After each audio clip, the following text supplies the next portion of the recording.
it's not recorded. So these, I have the women's names that wrote these pieces. So that one was actually written by a Lisa Ornstein, who is a ethnomusicologist. And I'm going to do next a series written by a couple of different people, Naomi Alexander, Jan Corey, and Mickey Zeckley. So this is just a little medley.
more, or should I, Renee? 3 minutes. Do one more? Huh? 3 minutes. 3 minutes. One more? One more. All right. Got to check with the bosses. So this next one is Carolyn's Waltz by Barbara McGowan, and it's followed by two Scottish reels by Judith Peacock. So they're both, this one is a little more Scottish.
the galaxy of the Milky Way, in a solar system blandly and patronizingly named the solar system.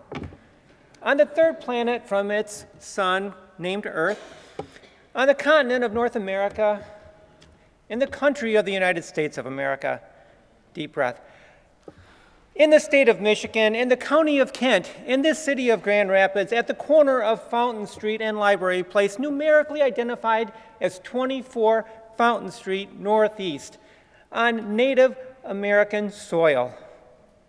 However you found your way to Fountain Street today, whether it is down the street, next door from a neighboring city, via the internet, as a time traveler, or maybe from a solar system that is not nearly as egotistical as ours. We welcome you here today to join us in a very important service. My name is Amy Preston. I am one of your governing board members, and it is my privilege to say to you today, we welcome you with open arms and with open hearts to Fountain Street Church. This is a very important service. We looked forward to it mere moments after last year's service ended. The Women's Association here at Fountain Street Church has done so many great things in its past and will do it in the future for this community and specifically this church.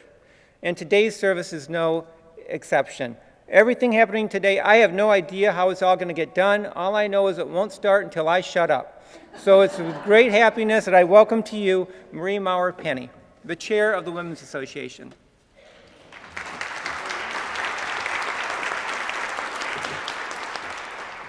Good morning. Women hold up the sky and care for all under it.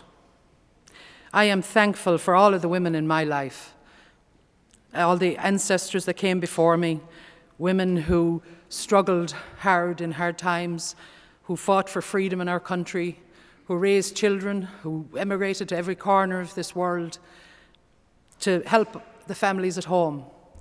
We wouldn't have had the Celtic Tiger in Ireland if it hadn't been for all of the mothers who raised children and put them on boats, sometimes coffin ships, and airplanes, and sent them out into the world and gave them the wings to fly. And for them, I'm very thankful. For all the women who in my life who are friends and family to me, since my family are so far away. I love you all dearly, and I am extremely thankful for all of you.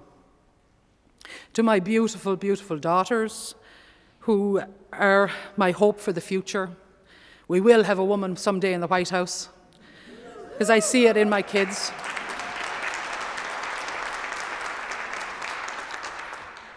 For all the women who have worked around the world to strive for their families and to support each other, I am thankful. For all the women who today struggle and to feed their families, to basically survive, who live under regimes that don't care for them and look after them.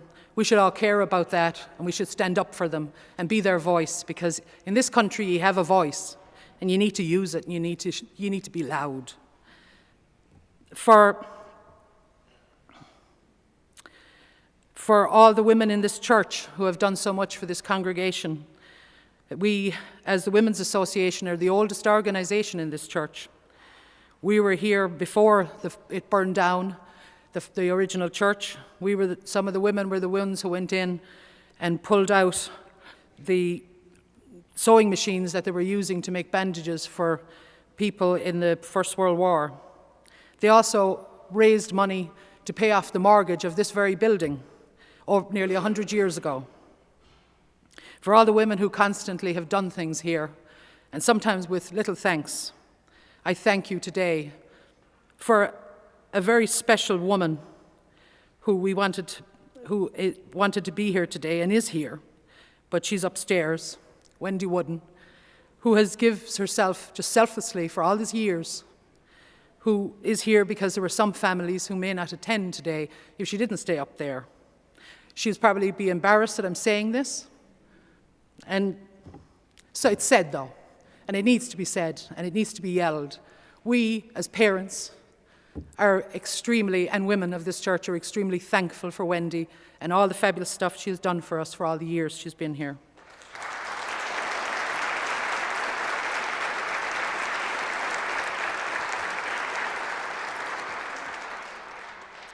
I am more than aware that our time still appears not to have fully arrived in running of this country.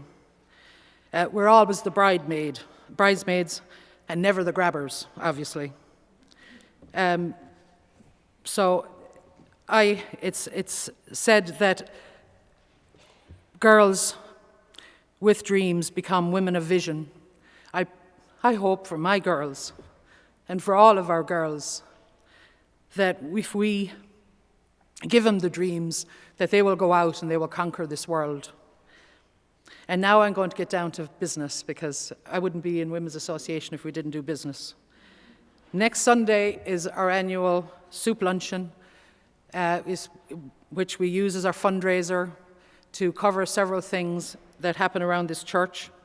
It's our Irish soup lunch, because I'm Irish, and I happen to know my way around the kitchen here.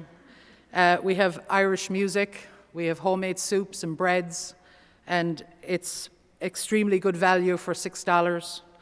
And I think it's 16 for a family of how many? If it's an Irish family, you'll break us, but anyway. So I would love to see more of you come back next week for that, because we fund things like this. We want to do more work in the church. We want to fund other speakers and interesting things and bring more women in and empower them to go out and change the world. So thank you. Thank you so much.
International greeting. Join us up here.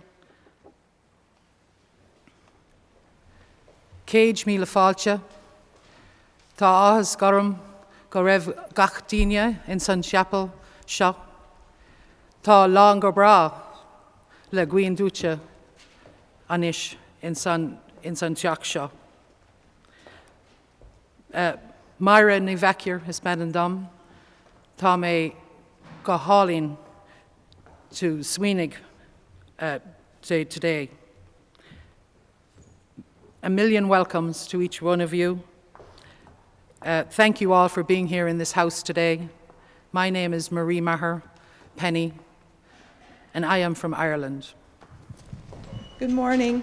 My name is Ruth Stein. I bring you greetings from my father's side of the family, where we worship in the Jewish tradition. In Hebrew, like I think all the other languages that use gendered nouns, when you have a mixed group, there's an assumption. We use the masculine form, and the women just understand that they're included. But this morning, I'm going to use the feminine form, and the men are just going to have to understand. Baruchot Chabaot.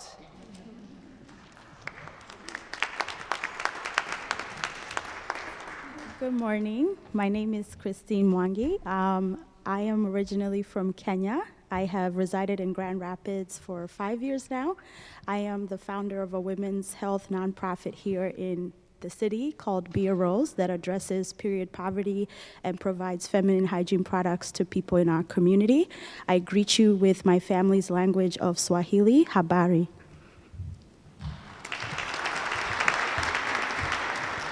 Good morning, my name is Lydia Stubbs, and I am originally from Germany, so I will greet you this morning in German. Guten Morgen. Good morning, my name is Lucy Stegeman. I was born in China and came here when I was 3. I will greet you in Chinese. 你好，欢迎。Bonjour, my name is Lordy, and I was born in Port-au-Prince, Haiti, and I don't really know much of my language, but just pretend this paper isn't here. Bienvenue, heureuse journée de la femme.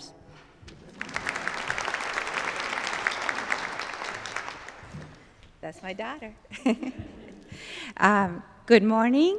My name is Caroline Clark, and this is the flag of Chile, not Texas. And I would like to say a few words in Spanish, which is my original language.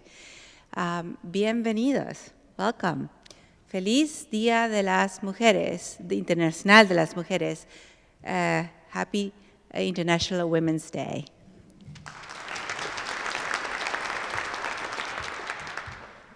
Nadishnikaz Eva Martinez Dvorsny.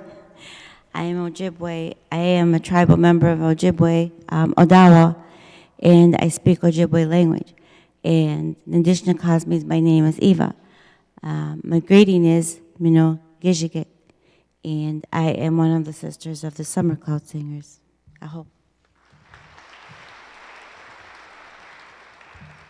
Good morning. My name is Sandra Franz. And this morning I'm going to greet you in the native language of both of my grandmothers, which were from Poland, Cześć.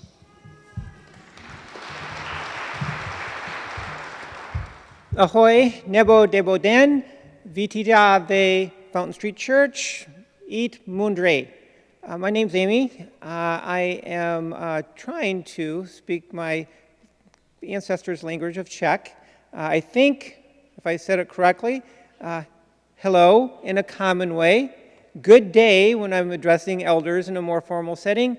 Welcome to Fountain Street Church, and I think I finished it by saying go blue.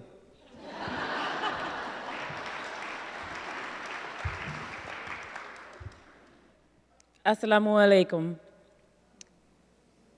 That means come with God, and that is how we entered my home growing up. And the response is, walaikum assalam, which returns the idea that I come with good intentions, I come with God, and you wish that on the people that you're speaking to. And when you leave, you say the same thing. My name is Morsalata Muhammad, and I was born and raised in Detroit. My parents were born and raised in Detroit, but I was also born into the Islamic faith. And I do really enjoy the greetings that set a very positive intention. And so one of the things my friends liked about coming to my house was that they got to say, come and go with God in Arabic. So, assalamu alaikum.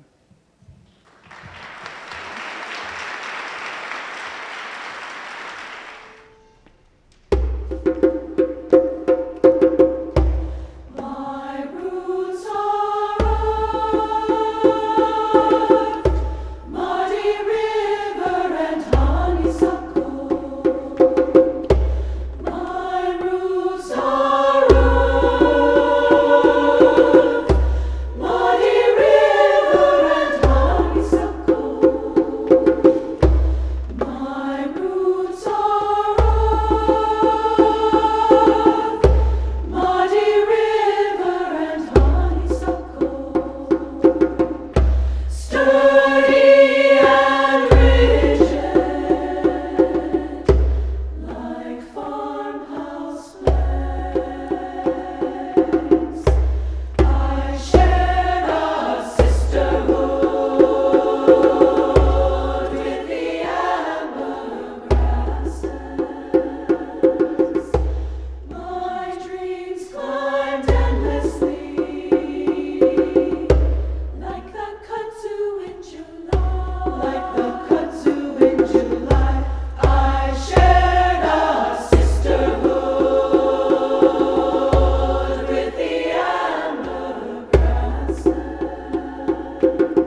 My name is Bethany Joy Wynn.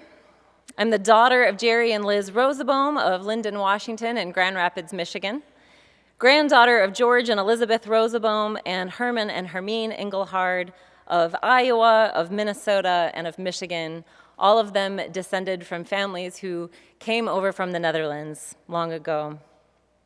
I was also the Fountain Street Chapel intern here 2 years ago, so it's really good to be back.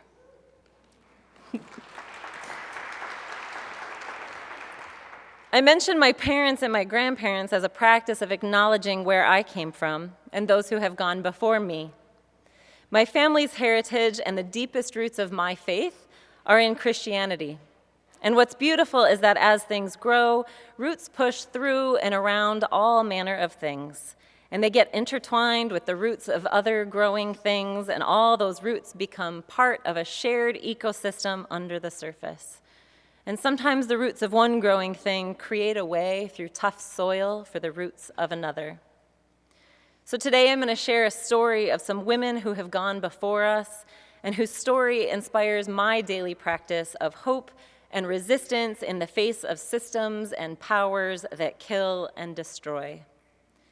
Women whose story is written about in the ancient Hebrew scriptures in the Bible. And I hope that their story nourishes the roots of your spiritual journey today.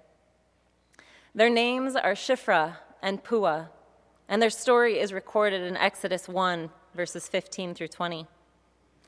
It is told that the king of Egypt told these Hebrew midwives, one of whom was named Shiphrah and the other Puah, "When you act as midwives to the Hebrew women and see them on the birth stool, if it is a boy, kill him. But if it is a girl, she shall live." But the midwives feared God, and they did not do as the king of Egypt commanded them, but they let the boys live. So the king of Egypt summoned the midwives and said to them, "Why have you done this and allowed the boys to live?" The midwives said to Pharaoh, "Because the Hebrew women are not like Egyptian women. They are vigorous and give birth before the midwife comes to them." So God dealt well with the midwives, and the people multiplied and became very strong. Now, there are more lessons in this story than I can address here in a few short minutes, but I will share two brief reflections. First, the midwives are literally ordered to kill every boy child. The law from the king was death to the male babies, not the girls, just the boys. Perhaps because the king knew that girls had limited access to seats of power. Yet even though girls were not considered to be threats, it was women midwives who had the power to follow through on Pharaoh's orders of death, and yet didn't. It was women who were in the birthing tents, women who had access to those who were literally bringing life into a community of people who were disempowered and marked for death. And though those women were not in office, they had power. And by their power, everyone survived. Second, the midwives are individually named as Shiphrah and Puah, which honors them uniquely, and yet their story is one story. They are in this act of resistance together. They are co-conspirators against an unjust expectation, creatively nonviolent, defiantly persistent in their work of bringing forth life. When Pharaoh noticed that boy babies were still living, he confronted them about their actions. He summoned Shiphrah and Puah and asked, "Why have you done this and allowed the boys to live?" And these women went before the king together. They may have been shaking with fear. They may have been carrying themselves with pride, confident in the rightness of their actions. But either way, they went in together.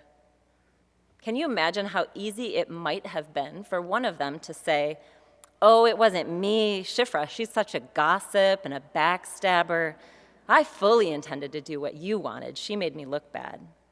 Or, "Nah, Pharaoh, you know how women can be. Puah is just too emotional to do her job." Instead, they looked him square in the eye, side by side, and threw his own bias about Hebrew women back in his face. As midwives, they intimately understood that what bound them together was the power of the feminine spirit. Their power was rooted in bringing forth life, and they couldn't do that if they tore each other down on the way. And while this story involves midwives and birthing women, I want to be very clear that it is not a story only for those who give birth, literally. What we are calling the feminine spirit is not limited to those who identify as women. People of every gender have the power to make way for life and to resist those who would deal death to those who are determined to be a threat or different or unworthy by someone else. People of every gender have the power to have each other's backs, like Shifra and Pua did, and say, nah, we're not going to stop beautiful things from growing. In fact, we're going to help them come into the world. So that's my message for you today. No matter your position, no matter king or CEO or president, you may not be in that position yet you still have power to cultivate the flourishing of life. Whether it's by raising children or planting a tree, sharing a meal, or running for office. Whatever you do and whoever you are, you can make a way that nourishes someone else's roots and allows them to live. And in the collaborative fashion of Shifra and Pua, let's have each other's backs, all right? We can do this.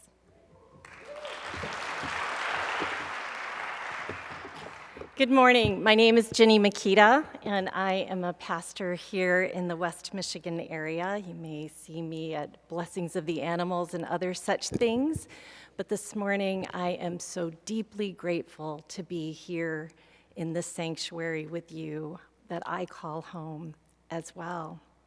I especially want to thank Danny Heck up in the AV area who helped me at the 11th hour this morning with these brief remarks.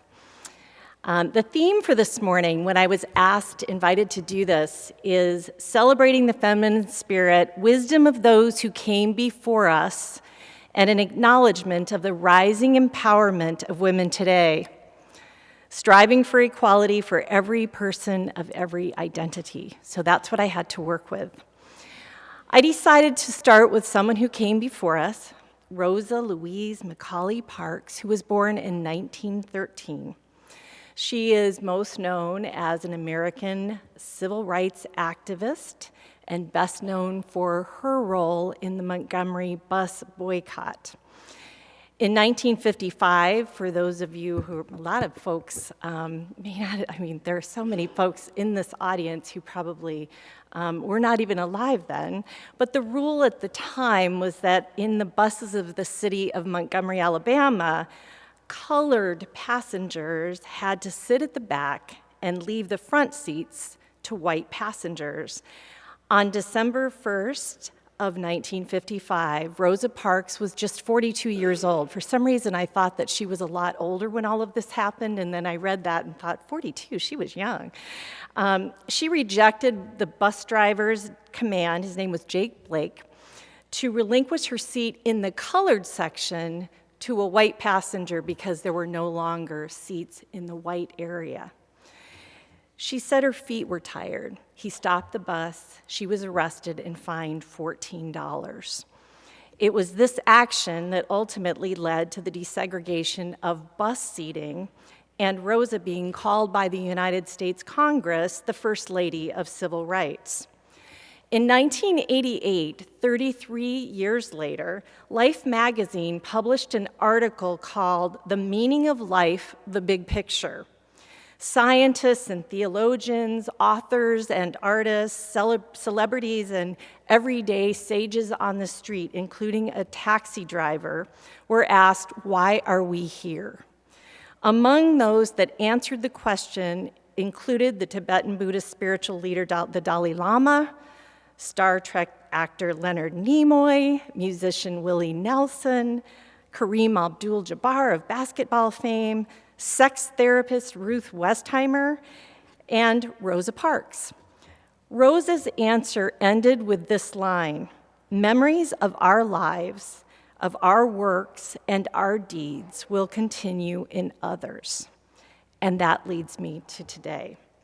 In 2011, 98 years, almost a century after Rosa Parks' birth, my sister and her husband gave birth to their third son and named him Daniel Timothy Scott.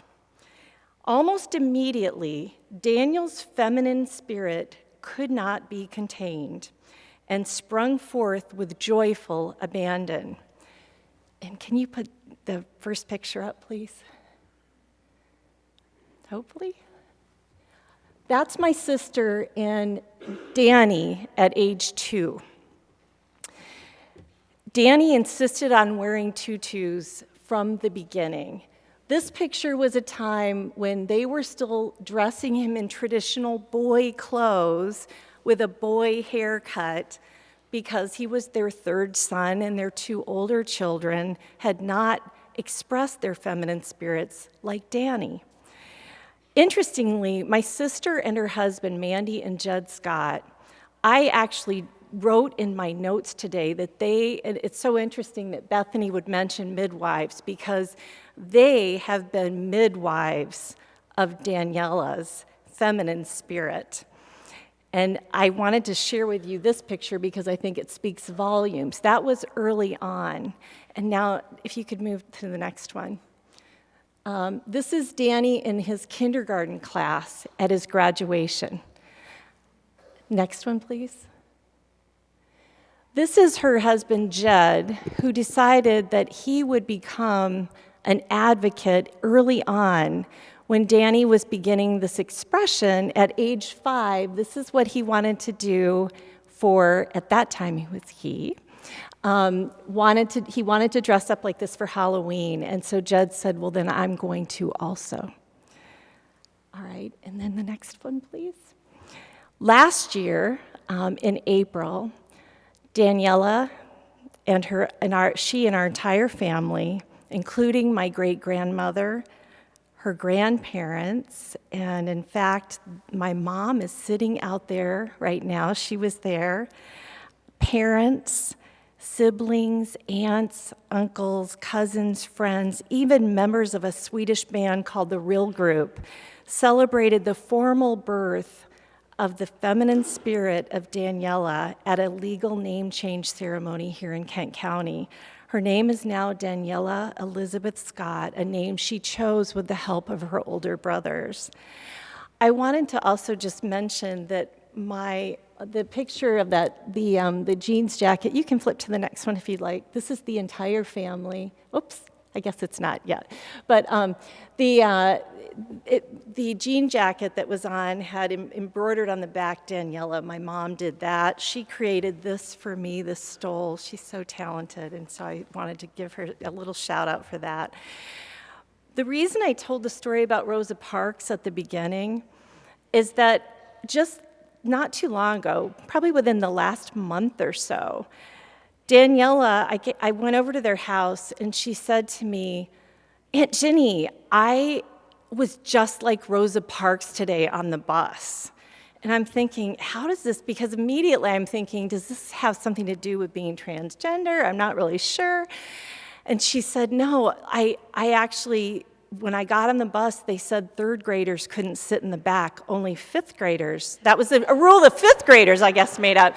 And she said, so I went right back there and I said, I have as much right to sit in the back of the bus as you do. Anyways, it was so incredibly beautiful. And that is, that's the story that I thought I would share with you today. Memories of our lives, of our works, and our deeds will continue in others. And this is an example of that even today, 98 years after Rosa Parks was born, my niece is talking about Rosa Parks and Rosa Parks' impact on her life. Your works, your deeds, your lives, they matter. They will continue in others until one day there will be equality for every person of every identity. Thank you.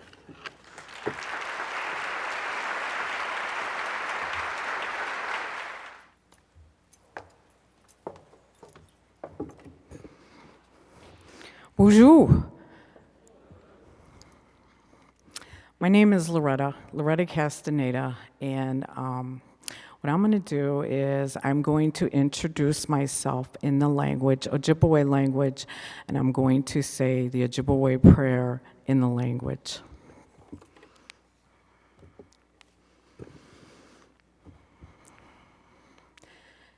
Nibiana kwetekwe and dishnakas, makwa and dodum. Ojibwe kwe and dao. Saginaw Chippewa in the Dagwis. Awashnatong in Dojaba.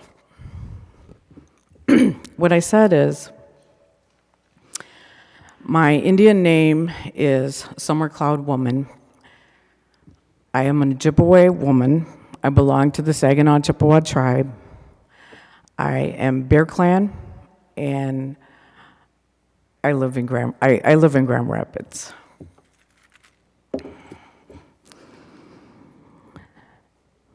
Miigwech nimishomis, oge bewasi ajian nongum, miigwech inikid nongum geishagak, wiweni jimani ginwamakwa jepe matis, minwa jigunak, miigwech ge shikikimikwe, oge miziong madizawin, oge miziong nibish, oge miziong wesinyeg, oge miziong medium.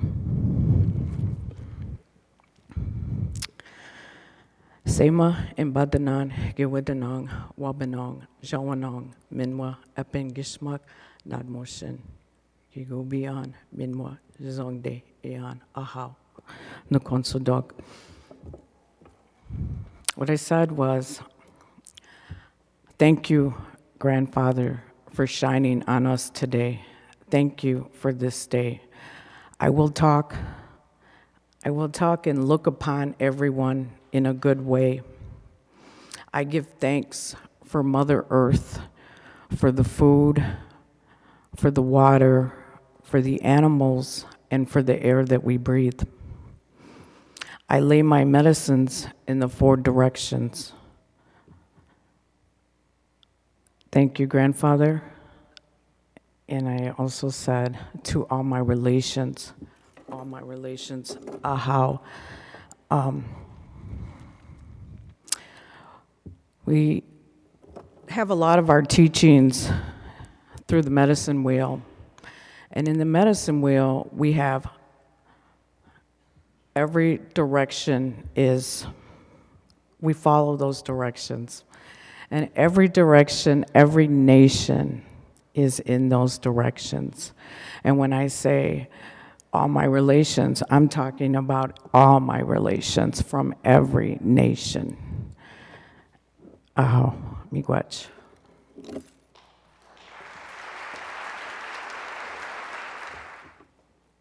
Good morning, everybody. My name's Kate Henriette Zhao, and I'm representing all the witches in the house today. And I know you're all witches, because in doing research for a book that my husband and I wrote just a little while ago, we came to the conclusion that that's not a religion. It's really more about survival. It's about women in particular, who we are, the things that we did to nurture our families to survive. I grew up with pretty traditional values, although I have to say, really no one in my family was a Christian. It's funny how traditional they could be without, we live in this culture though, it permeates everything.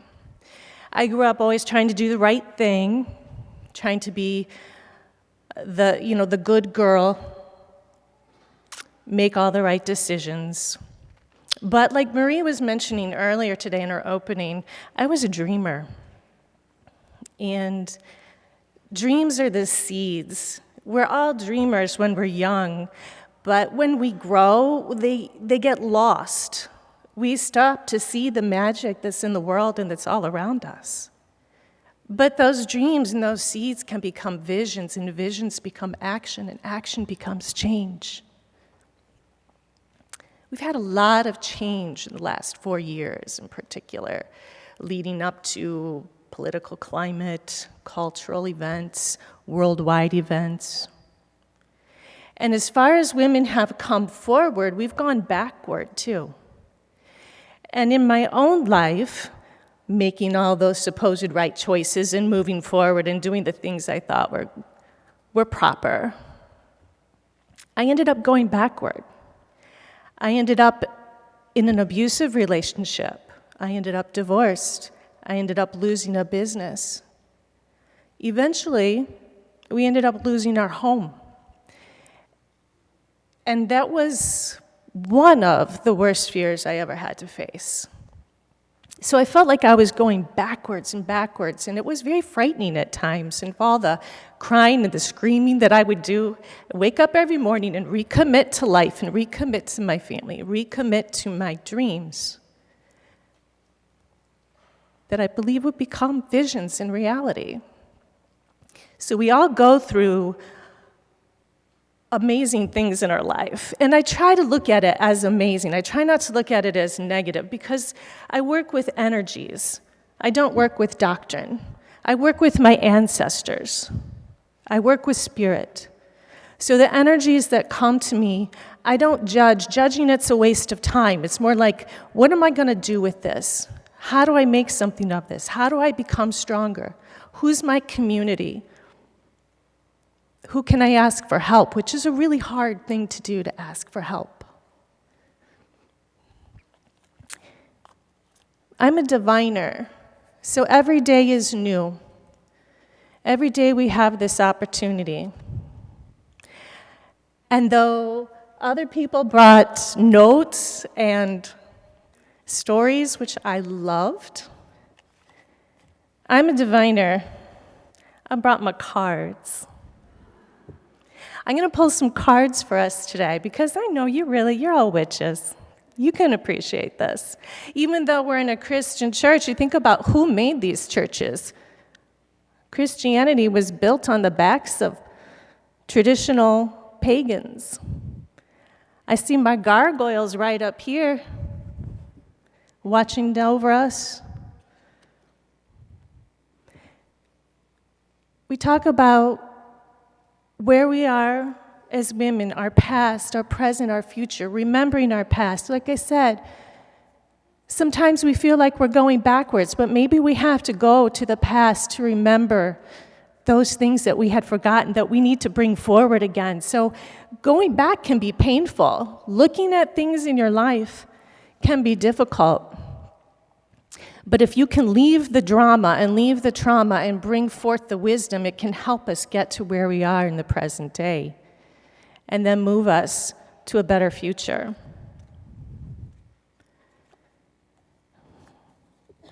So the first dark card I drew was a priestess card. So we're trying to remember here, remember our magic, remember where we came from, not just as individuals, but as a culture, as societies. Who were those women that braved every imaginable and unimaginable event in their lives to bring us forth, our ancestors, ancestors, so far back we don't remember anymore, but we can feel them, we can sense them, and we have to remember them and honor those. When we get down on ourselves about things that are unjust or unfair, upsetting to us in our lives, remember all the sacrifices that those that came before you made to get you to where you are today. See what lessons are there that you can bring forward into this life, into this now. So the second card, our present, I drew the Hermit. The Hermit's like what you would think. Taking time alone, taking time for yourself, doing what you need to reset, to recover so that you're strong again, so that you can resist, persist, move forward. He also carries a light. In most cards, you'll see he's carrying a lantern. So it's like remembering your light, remembering the light that's out there. If you have to look up at the stars, if you find that light that's within yourself, It's okay sometimes if you have to go in your room, close your door, have a good cry, or scream into a pillow, or scream out loud. Take the time that you need, because as women, we're needed. We're needed to move the ball forward in unimaginable ways.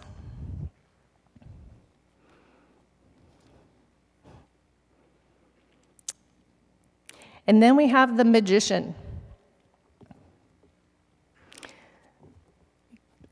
It's time that we use our magic. It's time that we understand the resources that we have, the tools at our disposal. Sometimes it means changing your perception and looking at things differently so that you can find the answers that you think are missing. It's time to use the magic that you have inside of yourself, ourselves. Women in particular hold crazy amounts of magic.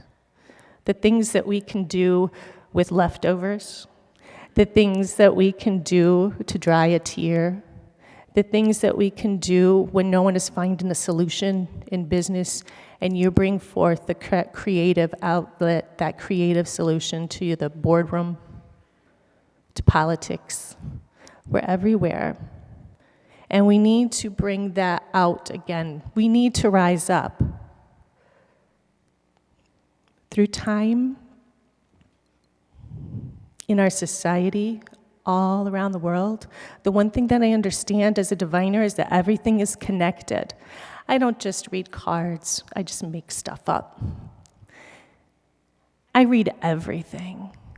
I read the birds flying in the sky, I read the weather, I read tea leaves, I read people's faces, I read body language. I'm aware that everything is connected. Everything we do has an effect. But when we remember that we're connected, when we're feeling alone, it helps to know that. When we have to reach out, when we're feeling so down, that if we use our magic, if we remember our past and where we came from and those backs of all those women that we are standing on that lift us up, no matter what anybody does, we will rise. I think it's time for all of us to rise. Thank you.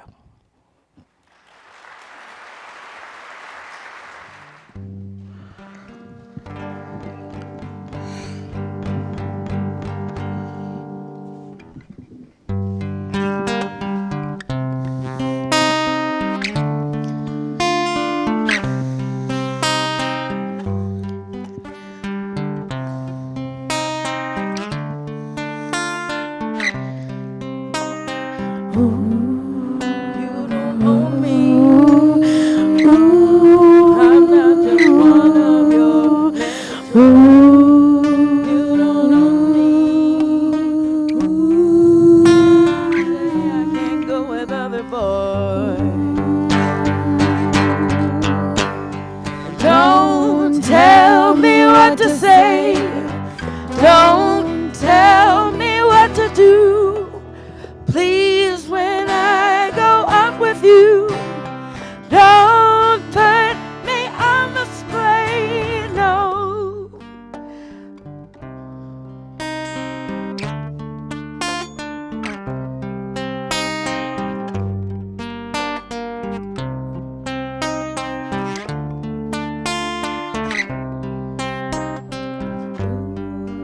You don't own me.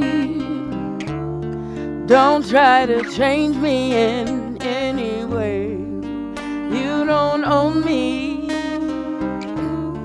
Don't tie me down, 'cause I never stay. Don't tell me what to say. Don't tell me what to do. Please, when I go out with you, don't put me on display, 'cause you don't own me. Don't try to change me in any way. You don't own me. Don't tie me down, 'cause I never stay. don't tell you what to say, and I don't tell you what to do. So just let me be myself. That's all that I ask of you. And I'm young, and I love to be young. I'm free, and I love to be free, to live my life the way I want, to say and do whatever I please. You don't own me. Oh, no, no, no, no, no, no, no.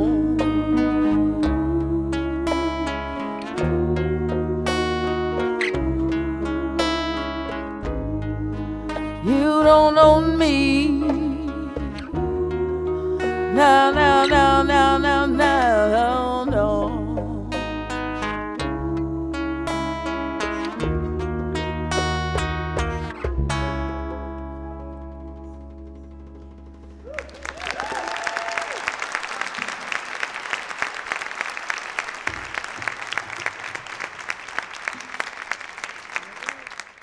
Good morning. My name is Reverend Susan Catherine Doran Fisher, and I am the Family Programs Abbot at the Grand Rapids Buddhist Temple.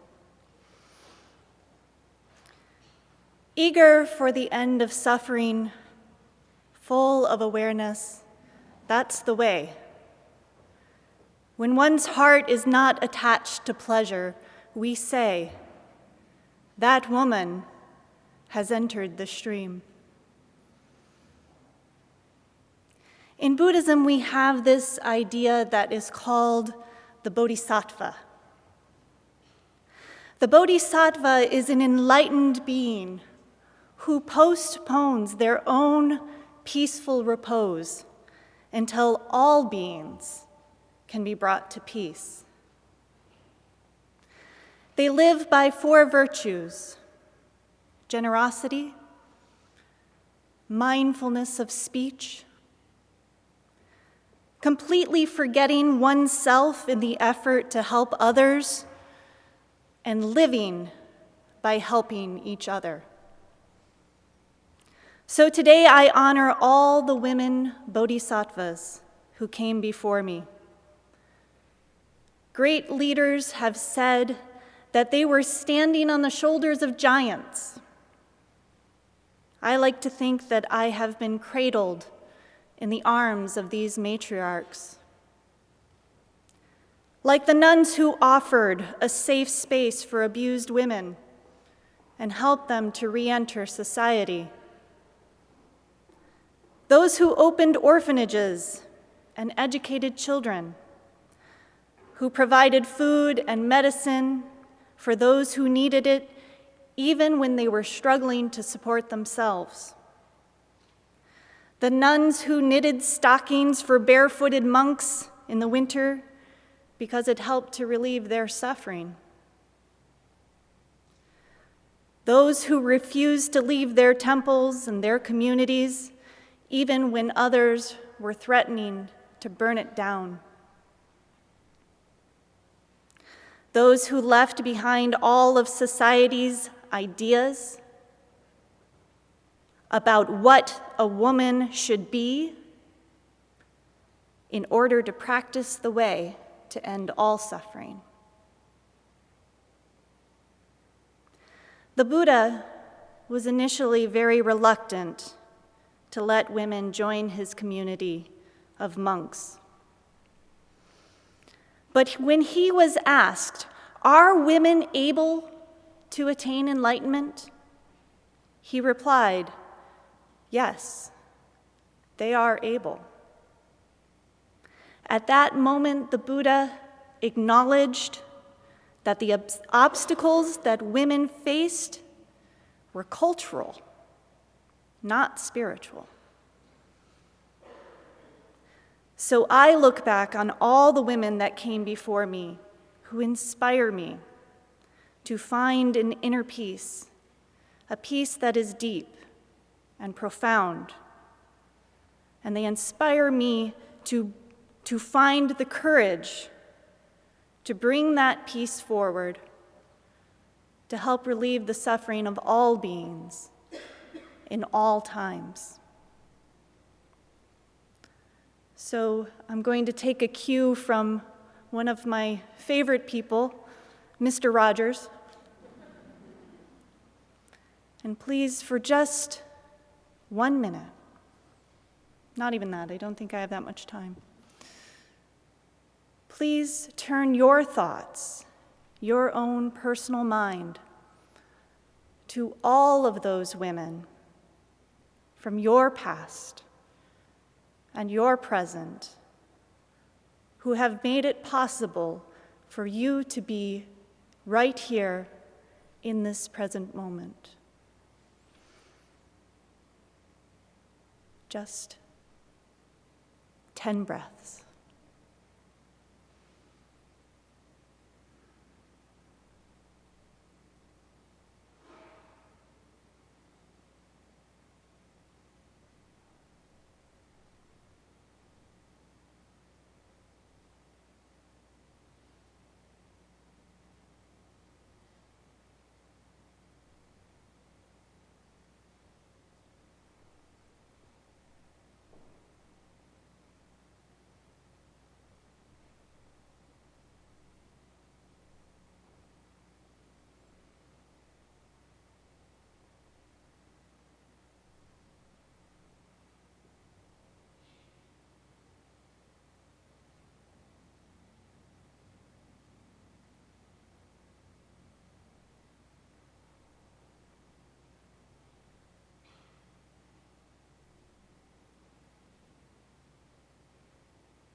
Understanding nothing, I lost my way.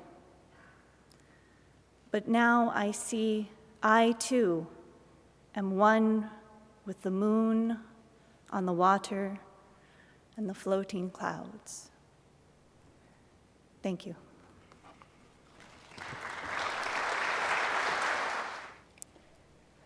Listen to the mustn'ts, child.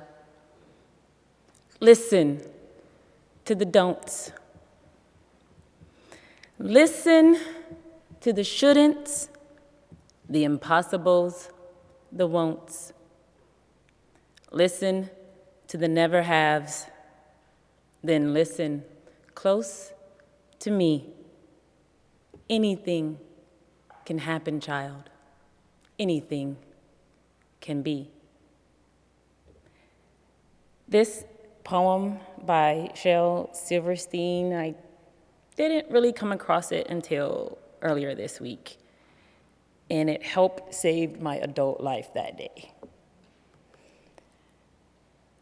On this day, celebrating or thinking about critically, not really celebrating, kind of demanding conscious thought about what it means to value each other, to value women, to value each other's humanity. I think it starts where this poem starts. It starts with a child, non-gendered child. And when we have the opportunity to be loved as children, it has, well, as someone said earlier, it has the opportunity to take root and grow. And this is my experience. I have 6 older brothers and 6 older sisters, 1 mother, and I have 1 younger brother.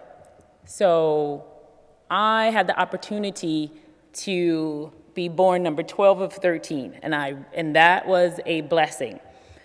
So between the time I can remember until I was about 10 or 11, I had a lot of love in a very crazy family. And so I remember the first time I understood culturally in practice what it meant to be a girl. And fortunate for me, I still think that's fortunate, I was about 11 years old. So I understood what was happening when it was time to pick teams to play football that day, because I ran the ball. I don't know any rules, just give me the ball and I'll run it.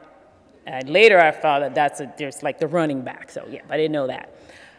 So on this particular day, the team I was on usually won.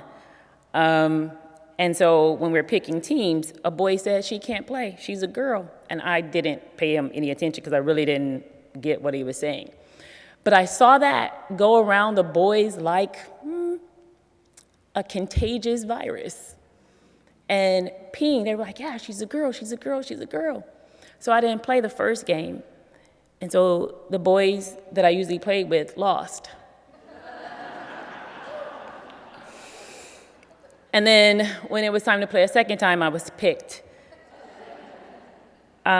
So helping us understand that, sure, there are rules, but before there are rules, there are people, and they're us. And what we are capable of doing, I mean, anything is possible. However, because I had the opportunity to have so much love from so many complicated people, when I became a teenager and an adult and all of those things that they fought with start to settle on me, it kind of bounced off because they had built this shield around me that they couldn't undo. And so if we want to continue the success we have, when you come across a child, you have to give that child just the last lines of that poem. It doesn't have to be your child, because he or she has the opportunity to grow up and defy cultural rules and be the person and be the human that he or she has the potential to become. So it's hard for me to just think about women because I don't spend most of my day as a woman. I don't spend most of my time as a Muslim. I don't spend most of my life as a Black woman. I spend most of my time trying to express what it means to be more Salata. And that is a very difficult thing to do in a world that wants you to be all of these other labels.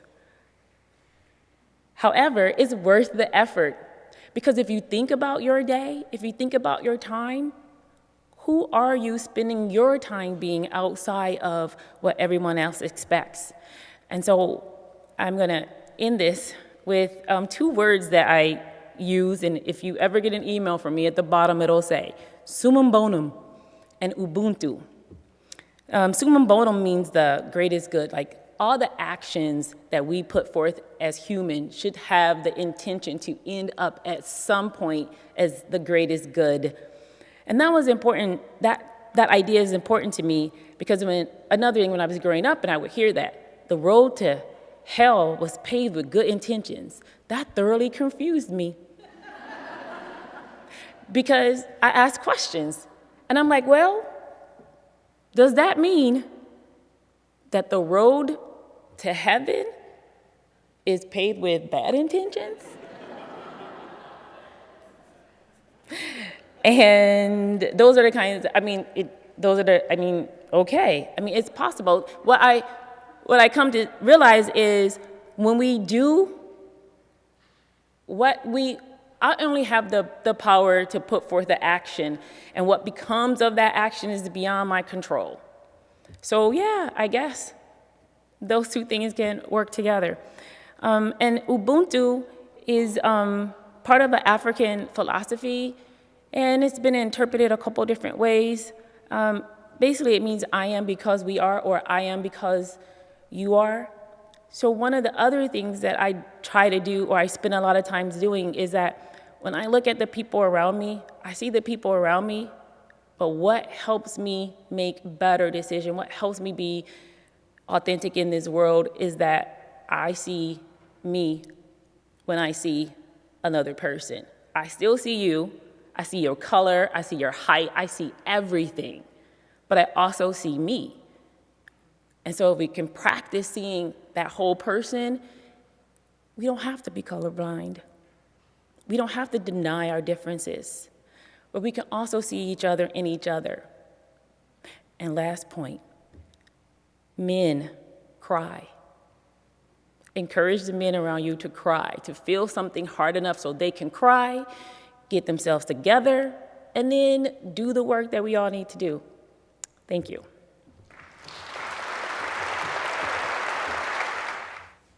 For those that are regulars at Fountain Street, you know that we do something special every day during the offerings that we collect. Today in particular, we'll be having slides from the Fountain Street Church's Women's Memorial we'll be playing, but also what we do with regards to the collection that we receive, 50% of all undesignated funds that are placed in the collection plate today go directly back into the community in a very direct way. Most Sundays, that's directly back into the community via our contributions to the Social Action Committee here at Fountain Street Church that provides funds for involvement in organizations right in this community. On occasion, though, we do have situations where, like today, all of the funds that we designate to a social action cause today will go to that community. So 50% of the collection plate today will be going to an organization called I Understand.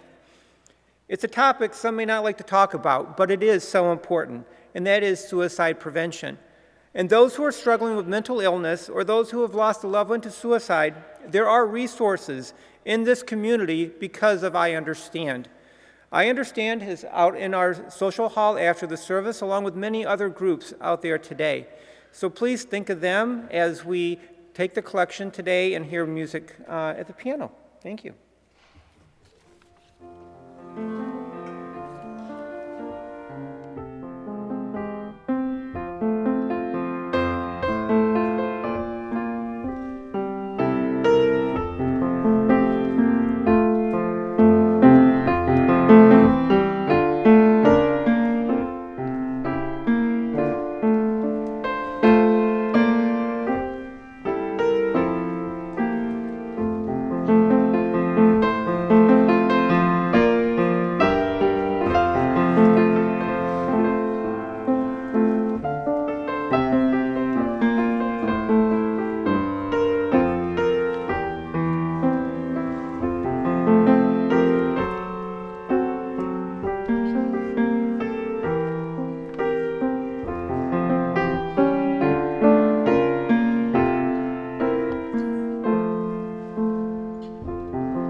All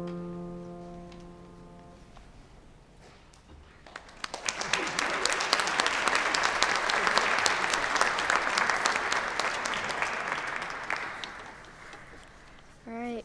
Good afternoon. Hi. We are here to represent our youth group, Fountain Club, but we're also here as young women of the future. We're fighting for our world to exist in the next 50 years. And we'll be talking about prominent activists of our generation in hopes of inspiring our friends and peers to step up like these women have. I'm Stella Miller, and I will be talking about Greta Thunberg. She is a 16-year-old Swedish girl advocating for stopping climate change and emphasizes the need for immediate action in reducing carbon footprints and making more sustainable alternatives. She became very well known for her protest outside of the Swedish parliament in August of 2018 and her boat trip to the International Conference for Climate Change. She has recently spoken at the UN Action Summit and has been elected as the youngest Time magazine's Person of the Year for 2019. Greta has Asperger's syndrome and OCD and selective mutism, but that hasn't stopped her from being very powerful and speaking out against what she thinks is wrong.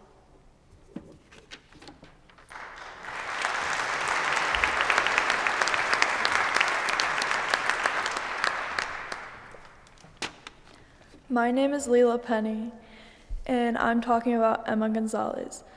Emma Gonzalez is 20 years old and is from Parkland, Florida. After surviving the Stoneman Douglas High School shooting in February of 2018, she became an activist and an advocate for gun control. She is known for her speech that went viral for the phrase, "We call BS." She is co-founder of the gun control advocacy group Never Again MSD and organized and ran the March for Our Lives DC rally in 2018.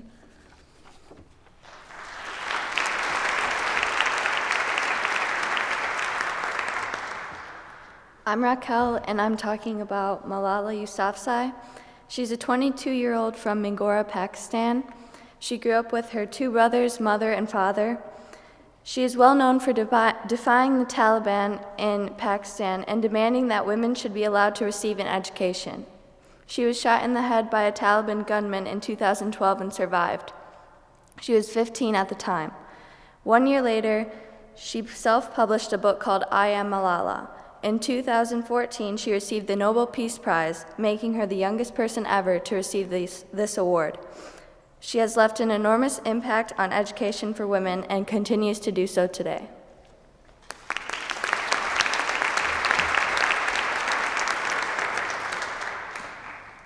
Hi, I'm Tatum, and I'm talking about Mariko Penny. Also known as Little Miss Flint, Mariko Penny is a 12-year-old activist fighting for the children of Flint, Michigan. When she was only 8 years old, she wrote a letter to President Obama about the water crisis in Flint. He ended up visiting the city of Flint to meet Mari, which helped gain national attention and awareness for the Flint water crisis. Since 2016, Mari has helped to fundraise $500,000 for the children of Flint, Michigan.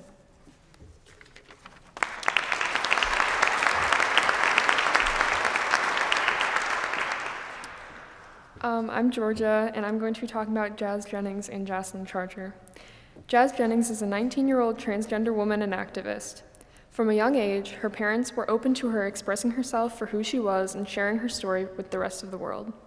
She wrote her memoir, Being Jazz, and has her own TV show, I Am Jazz.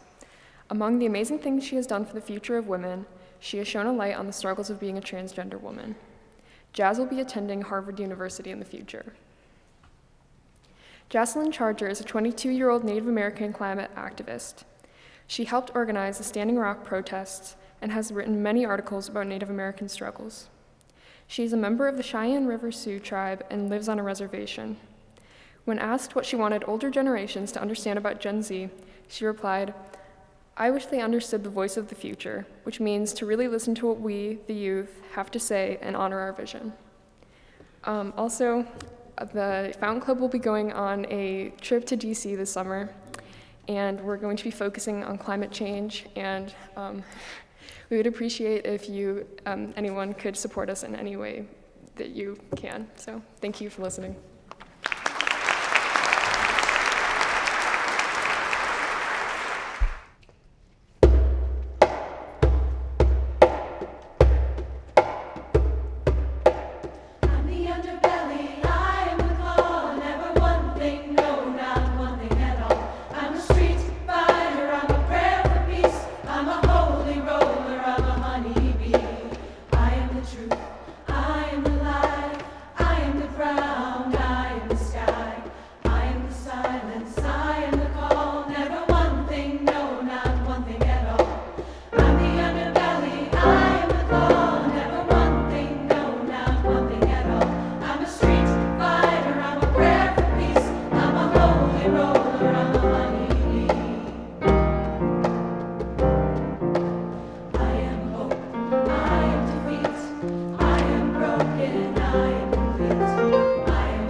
am the beggar, I am the queen. I am the end, I am me. I am the hammer, I am the wall. Never one thing, no, not one thing at all. I'm the underbelly, I am the core. Never one thing, no, not one thing at all. I'm a street fighter, I'm a prayer for peace. I'm a holy roller, I'm a honeybee. I am the victor, I am the loss. I am the prophet, I am the cost. I am the salve, I am the sting. Never know, never know, never one thing. I'm the underbelly, I am the core. Never one thing, no, not one thing at all. I'm a street fighter, I'm a prayer for peace. I'm a holy roller, I'm a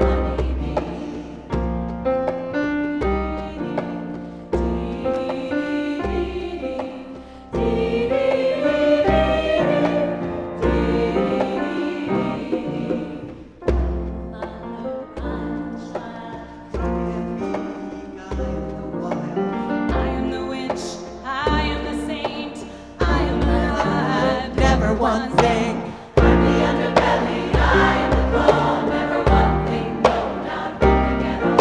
I'm a street fighter, I'm a prayer for peace, I'm a holy roller, I'm a honeybee. I am the lion, I am the swan, I am the bull, I am the fawn, I am the woman, I am the ring, I am my own, never one thing. I'm the underbelly, I am the core, never one thing, no, not one thing at all. I'm a street fighter, I'm a prayer for peace, I'm a holy roller, I'm a honeybee.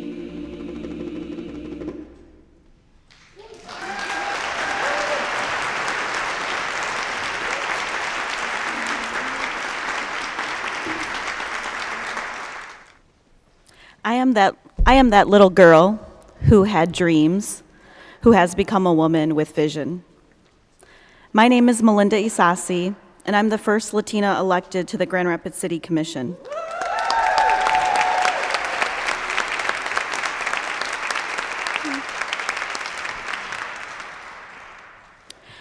An achievement that is only possible due to the strength and determination of the feminine spirit of many people in this space today. Thank you. I now invite you to join me in the responsive reading with words by Judy Chicago. And then all that has divided us will merge. And then compassion will be wedded to power.